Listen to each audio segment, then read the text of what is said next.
guys, how are you? Happy Monday. I'm Mike Gonsalves from the Wellness Bucket. Thanks so much for being here. I hope you all had a wonderful and awesome weekend.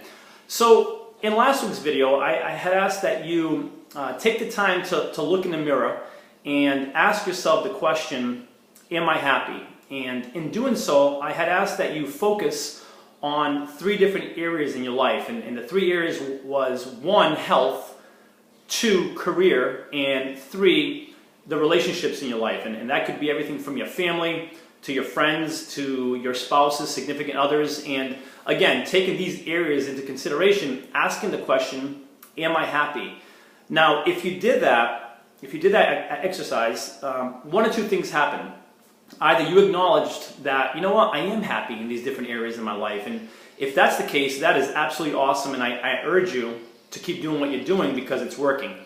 Or you identified that you're not happy in one or several areas of your life. And if that's the case, that's okay too, because acknowledgement is step 1 in order to be able to do something about it, okay?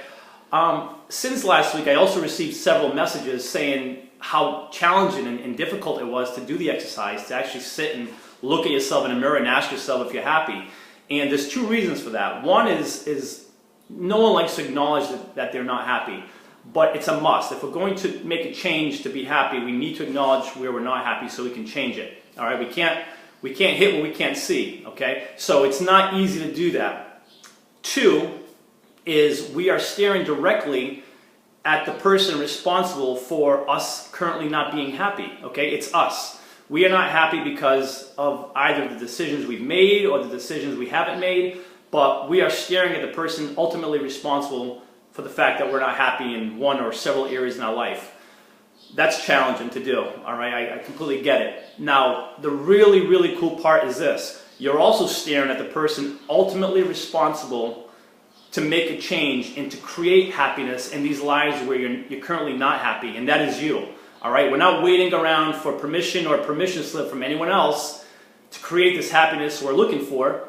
It's ultimately in our control, which is awesome, all right? So this week, what I'm going to ask that you do is, whether it's one area or several areas that you've identified where you're not happy, is write down what would make you happy. So for example, if you're currently in a career where you're just not happy with, write down what would make you happy. Maybe it's you've always wanted to teach or be a teacher.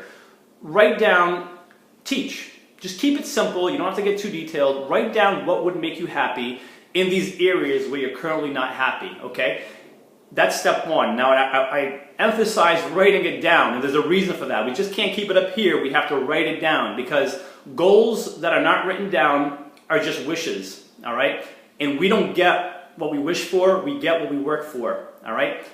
Life is too precious, too short, too awesome for us not to be happy and not to create the life of happiness and fulfillment that we want, okay? So write them down. Number 2, I want you to look at what you've written down several times throughout the day over this week, over the course of this next week, okay? Next week we'll talk about what to do with what we've written down, but for right now, I want you to write down what would make you happy, look at it daily, and then next week we'll chat about what to do with that. Thanks so much for being here, guys. I really appreciate it. Have an awesome week. See you next week.